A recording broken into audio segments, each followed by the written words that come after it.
Good evening. Welcome to South Asia Newsline. I'm Yeshi Chanzam.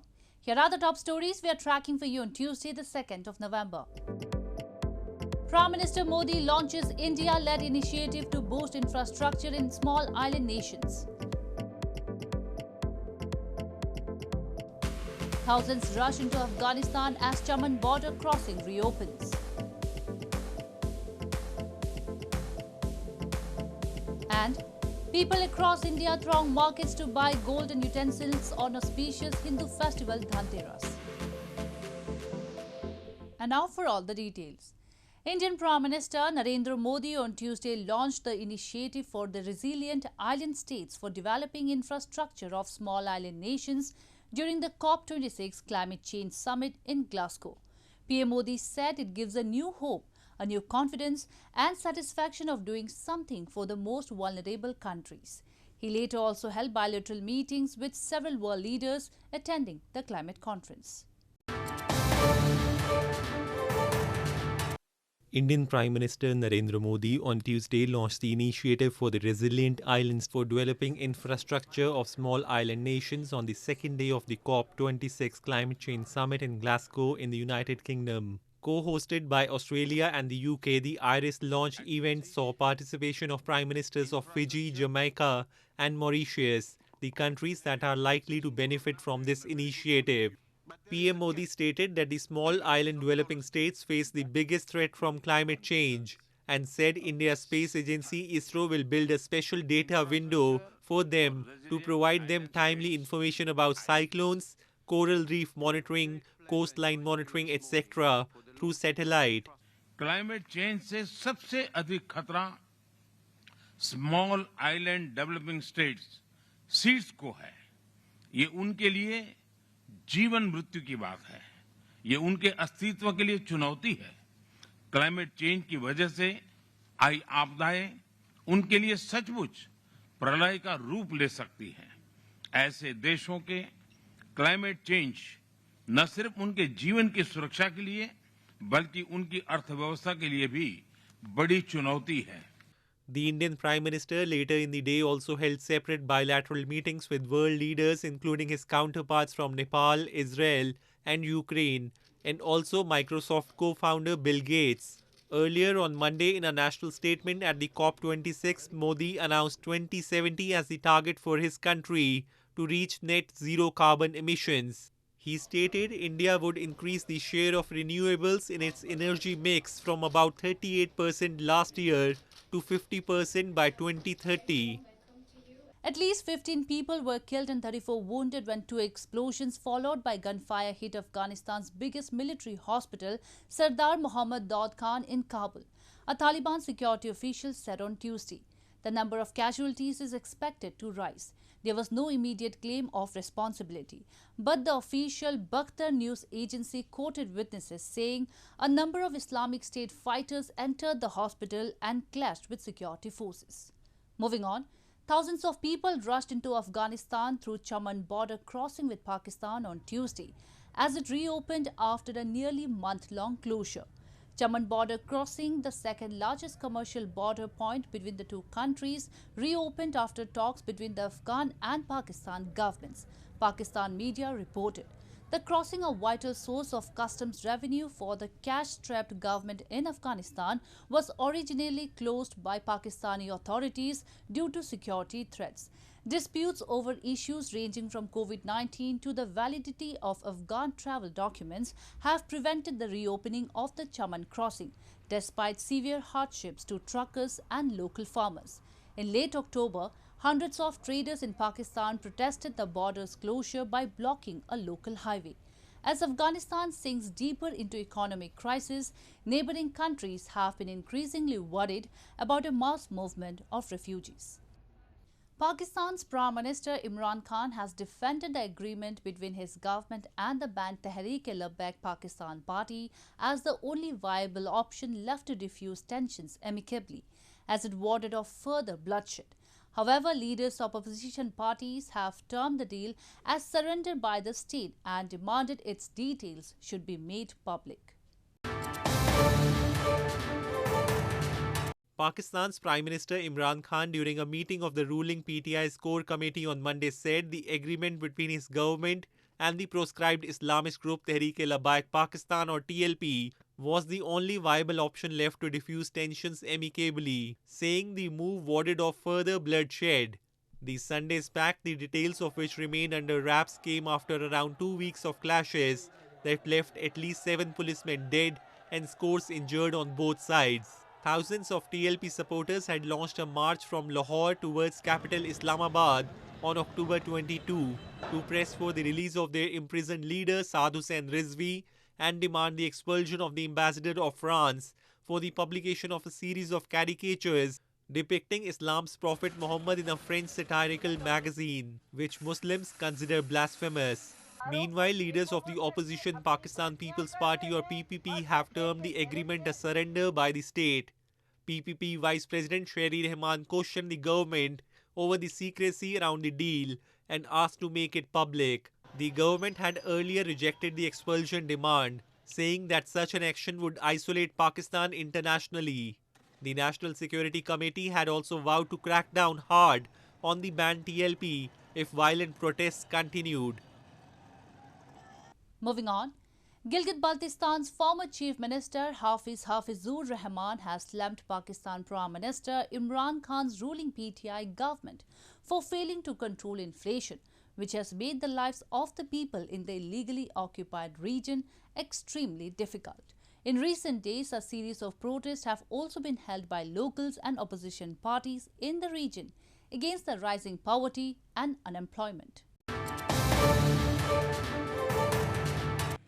Raising deep anguish over unprecedented inflation, Gilgit Baltistan's former Chief Minister and opposition PMLN leader Hafiz Hafeezur Rehman has slammed Pakistan Prime Minister Imran Khan's ruling PTI government for failing to control the frequent price rise. A series of protests have continued in Gilgit Baltistan against the rise in poverty, unemployment and inflation, which has made the lives of people in illegally occupied region miserable. In a protest led by Rehman, demonstrators also raised voices against the high cost of the liquid petroleum gas or LPG cylinder, which has gone up to Rs 2,600. They expressed they want to get rid of the tyrannical government as soon as possible.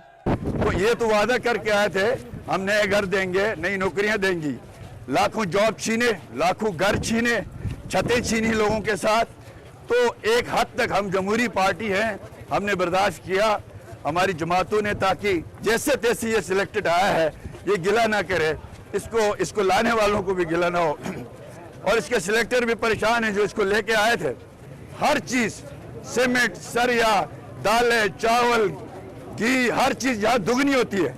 Islamabad की निस्बत हमारे यहाँ उसका rate दुगना होता है। According to the latest report by Statistics Bureau, Pakistan's annual consumer price index or CPI inflation rate increased to 9.19% in October. Prices of food items like chicken, vegetables, wheat, tea and cooking oil caused a rise in the inflation, the Bureau said.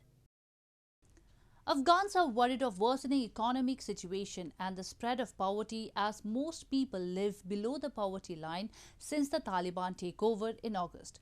An Afghan bird vendor who is worried about dwindling business hopes the United Nations would step in with broader help. Mir Abdulaziz is one among the vendors in the Kafaroshi bird market in capital Kabul's old city that sell finches, larks and partridges to other Afghans. But like many other markets, he said business has slumped since the Taliban takeover in mid-August. Aziz on Monday said he was worried about dwindling business since the Taliban takeover and that he hoped the United Nations would step in with broader help.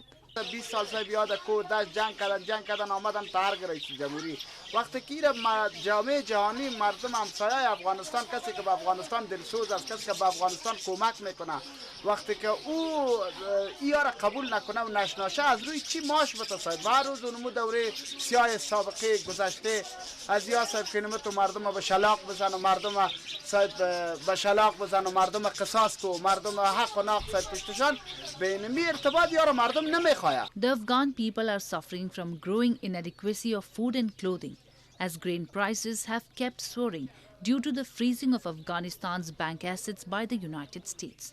And as winter sets in, the situation could worsen. The Taliban has called on the United States and other countries to recognize their government in Afghanistan, saying that a failure to do so and the continued freezing of Afghan funds abroad would lead to problems not only for the country but for the world. No country has formally recognized the Taliban government since the insurgents took over the country in August, while billions of dollars in Afghan assets and funds abroad have also been frozen, even as the country faces severe economic and humanitarian crisis. At a time when many citizens have got the complete dose of COVID-19 vaccines and others are waiting for the second dose, septuagenarians in Nepal's Lalitpur are being inoculated with anti-pneumonia jabs. With the inoculation drive in progress, the Lalitpur Metropolis has become the first local level in the country to vaccine its elderly population against pneumonia. Nepal's Lalitpur metropolitan city is inoculating people above the age of 70 with anti-pneumonia vaccine PCV13 at a time when many citizens have got the complete dose of COVID-19 vaccines and others are waiting for the second dose. The metropolis began the inoculation drive in multiple phases from Sunday, diving them into certain number of wards. With the inoculation drive in progress, the Lalitpur Metropolis has become the first local level in the country to vaccine its elderly population against pneumonia. Covid को टाइममा अब vaccine लगायो अब कोभिडबाट त बच्छ भनेर भन्ने हामीलाई ठुलो विश्वास थियो अहिले पनि विश्वास छ तर निमोनियाले पनि धेरै सताउँछ भनेर भनेकोले डर लागिरहेको थियो तर अहिले यो वडाबाट निमोनियाको लागि पनि यो injection दिएको हुनाले हामी धेरै नै खुसी छौं. The anti-pneumonia vaccines to senior citizens are being provided on the basis of citizenship certificate and recommendation of the ward office. The metropolis plans to inoculate population in the age group of 70 to 73 years in second phase. Septuagenarians have expressed happiness after receiving the jabs amid the coronavirus pandemic. Pneumonia is caused by bacteria, viruses or fungi and leaves children fighting for breath as their lungs fill with pus and fluid. It is the biggest single killer of children as well as elderlies. Jewellery showrooms across parts of India witnessed a surge in gold buyers on Tuesday on the occasion of Dhanteras festival, which is considered auspicious for purchasing valuable items, especially gold and utensils. Dhanteras also marks the beginning of celebrations of Diwali, the Hindu festival of lights, which is India's biggest and the most important holiday of the year. Jewelry showrooms across India were seen buzzing with customers to purchase gold and gold-made ornaments on the occasion of Dhanteras festival on Tuesday. Dhanteras, which falls 2 days before Diwali, the Hindu festival of lights, is the country's busiest gold buying day as it is considered auspicious to buy precious metals and utensils. People on the occasion also buy gold coins with engrossed pictures of Lord Ganesh, the Hindu god of knowledge, and the goddess of wealth Lakshmi, the prominent deities who are worshipped on Diwali. बहुत सालों से ये culture build हुआ है अभी घर पे कि हर धनतेरस को गोल्ड लेना चाहिए तो प्राइस के इंडिपेंडेंट ही वैसे भी मेरी मम्मी बोलते रहती कि थोड़ा सा तो गोल्ड लो ही अब आज सस्ता भी हो गया है थोड़ा तो it's like icing on the cake. Meanwhile, in India's West Bengal state, people were seen thronging markets to buy sweets and decorative items ahead of Diwali, as it is believed goddess Lakshmi, signifying prosperity, comes into those homes that are clean and well lit. Similar scenes were witnessed in India's Uttar Pradesh state, where people flocked to purchase earthen lamps and items of home decor. Diwali marks the return of Hindu Lord Rama to the city of Ayodhya after he defeated Ravana, the powerful demon king of Lanka. People decorate their homes with oil and electric lamps to mark the occasion and also celebrate by bursting firecrackers. Well, that's all we have for you from South Asia this evening. Now our viewers can watch the show on southasianewsline.com. You can also visit us on facebook.com/AsAsiaNewsline and follow us on Twitter @AsAsiaNewsline. That's all in tonight's edition. We will see you same time tomorrow. Good night.